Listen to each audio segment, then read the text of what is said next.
روزے داروں، شب بیداروں، خشوع و خضوع سے ذکر الہی کرنے والوں اور میرے خوش نصیب بھائیوں، آج ہمارے خطبے کا موضوع ہے سورہ قدر کی عظمت و فضیلت۔ عزیزان محترم، جو اس ماہ مبارک میں مختلف عبادات و طاعات میں مشغول و منہمک ہیں اور قرب الہی کے درجات اور منازل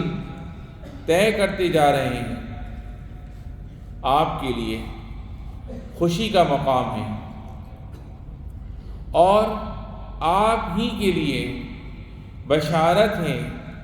کہ اللہ رب العزت نے آپ کو اپنے ایک خاص فضل و عطیہ سے سرفراز فرمایا ہے۔ آپ کی طرف ایک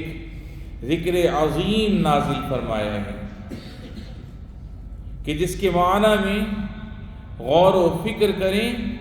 تو دلوں پر رقت طاری ہو جاتی ہے اور زبانیں رب تعالی کی نازل کردہ اس نعمت عظمیٰ پر اس کی حمد و ثنا بیان کرنے لگتی ہیں۔ وہ عظیم تحفہ، وہ عظیم بشارت قرآن مجید فرقان حمید کی ہے، جسے اللہ رب العزت نے فی لیلۃ مبارکہ یعنی ایک مبارک رات میں نازل فرمایا کہ جس میں سال بھر کے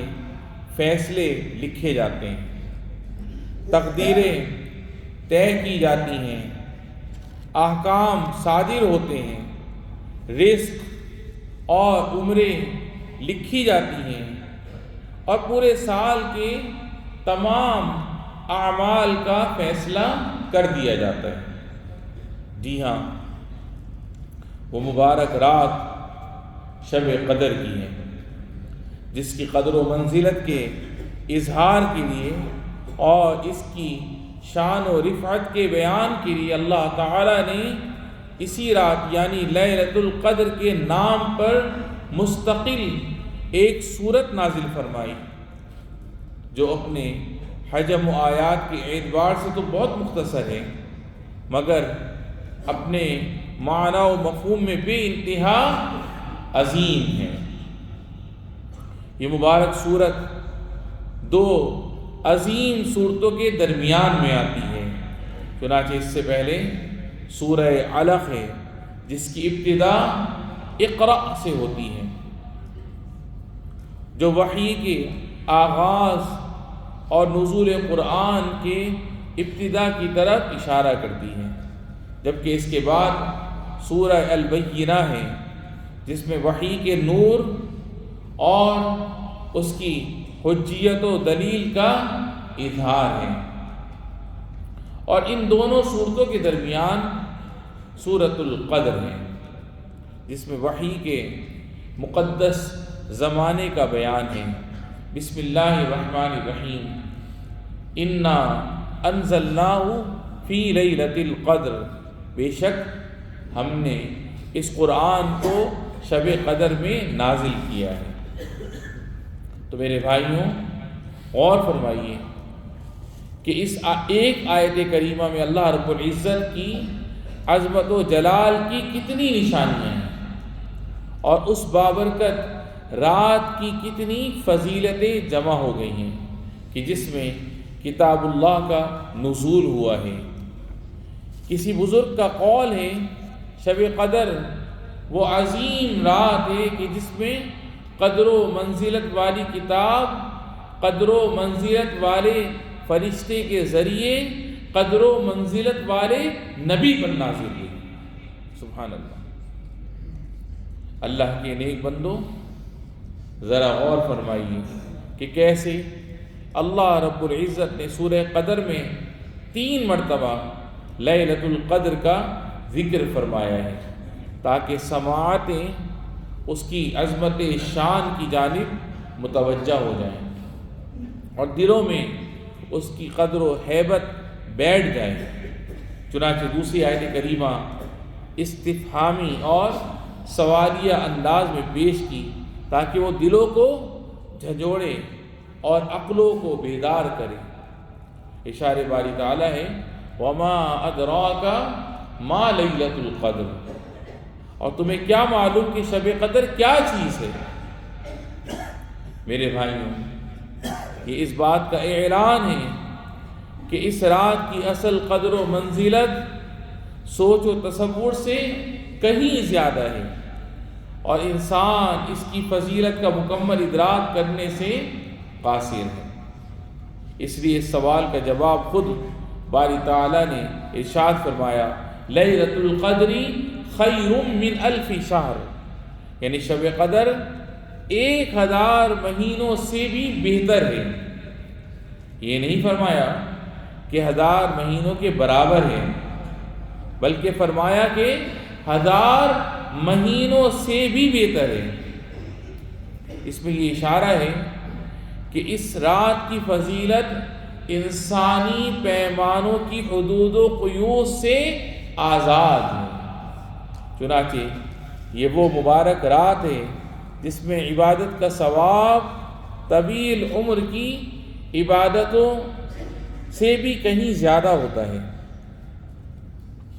میرے بزرگوں اور دوستوں،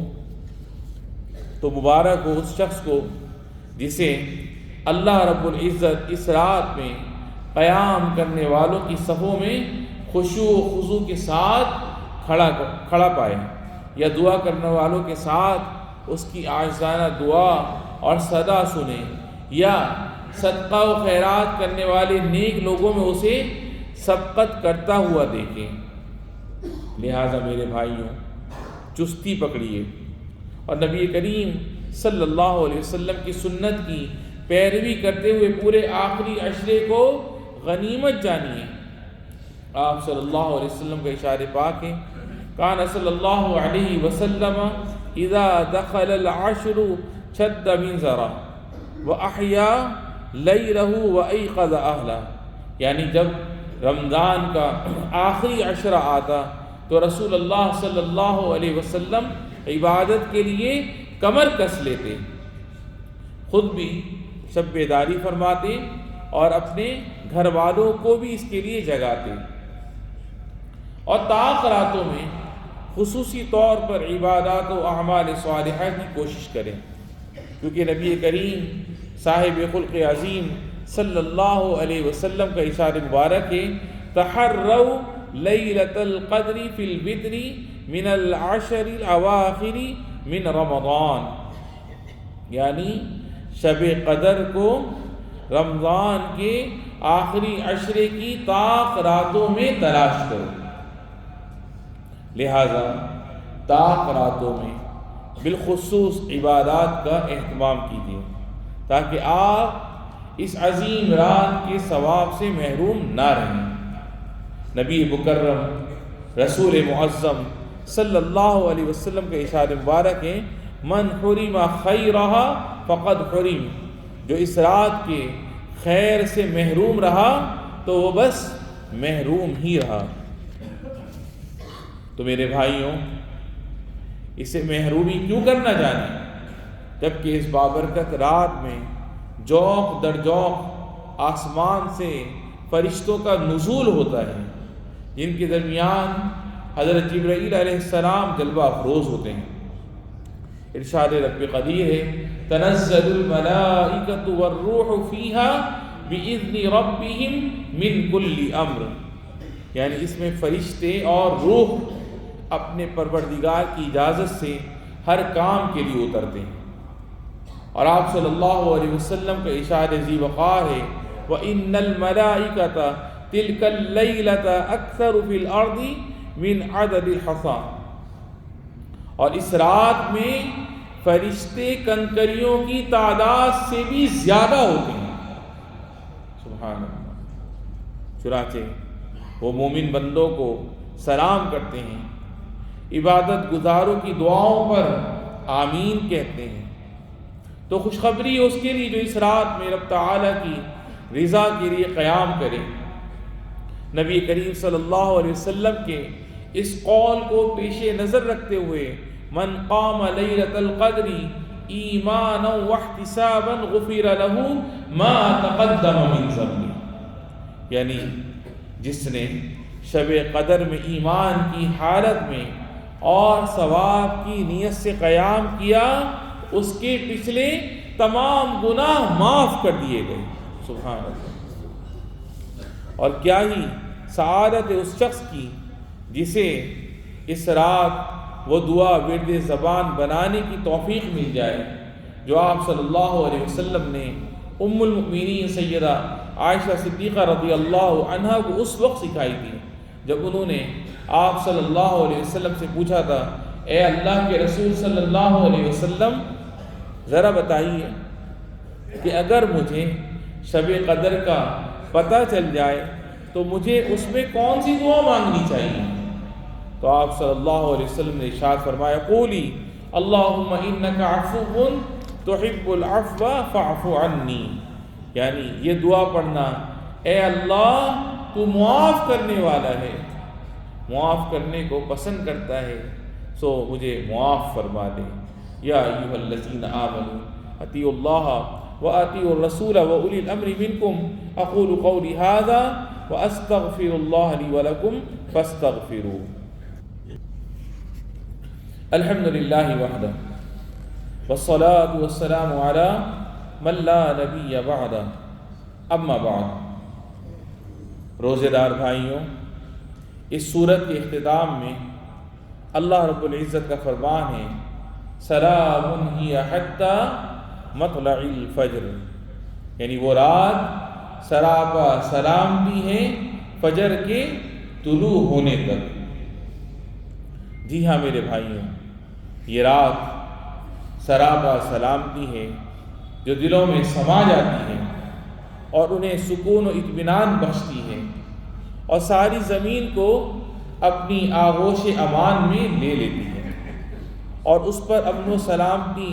رحمت و برکت بن کر چھا جاتی ہے۔ تو ذرا غور فرمائیے کہ کیسے اللہ رب العزت اس ماہ رمضان میں اپنے بندوں کے لیے امن و سلامتی چاہتا ہے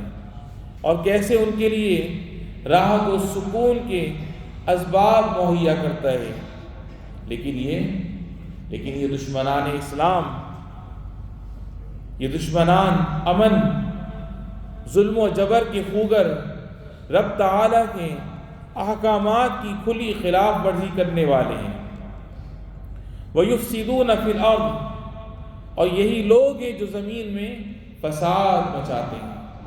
یہاں تک ان پر رب تعالیٰ کا یہ فرمان بھی صادق آتا ہے، كُلَّمَا أَوْقَدُوا نَارًا لِلْحَرْبِ أَطْفَأَهَا اللَّهُ وَيَسْعَوْنَ فِي الْأَرْضِ فَسَادًا وَاللَّهُ لَا يُحِبُّ الْمُفْسِدِينَ، یعنی جب کبھی یہ جنگ کی آگ بھڑکاتے ہیں اللہ اس کو بجھا دیتا ہے اور یہ زمین میں فساد مچاتے ہیں، فساد مچاتے پھرتے ہیں، جبکہ اللہ فساد مچانے والوں کو پسند نہیں کرتا۔ لیکن یاد رکھیں انشاءاللہ ایسا ہرگز نہیں ہو سکتا کہ وہ رب تعالیٰ پر ہمارے ایمان و توکل کو متزلزل کر سکیں یا ہمارے امن و امان کو ہم سے چھین سکیں یا ہمارے باہمی ربط و اتحاد کو کمزور کر سکیں، کیونکہ ہمیں رب تعالیٰ کے اس قول حتی مطلع الفجر، یعنی فجر کے طلوع ہونے تک کے الفاظ سے یہ یقین و اطمینان حاصل ہوتا ہے کہ فجر بہرحال آنے والی ہے۔ ظلم کی اندھیری رات کتنی ہی لمبی کیوں نہ ہو، بالآخر فتح و کامرانی کی صبح طلوع ہو کر رہے گی انشاءاللہ۔ فَإِنَّ مَعَ الْعُسْرِ يُسْرًا إِنَّ مَعَ الْعُسْرِ يُسْرًا، چنانچہ حقیقت یہ ہے کہ مشکلات کے ساتھ آسانی بھی ہوتی ہے، یقیناً مشکلات کے ساتھ آسانی بھی ہوتی ہے۔ چنانچہ ہمیں اللہ کی ذات پر بھروسہ ہے کہ وہ سرزمین امارات کی حفاظت فرمائے گا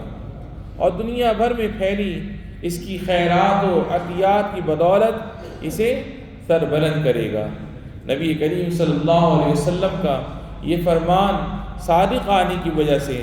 صنائع المعروف تقی مسارع السوء، یعنی نیکی کے کام برائی میں گرنے سے بچاتے ہیں۔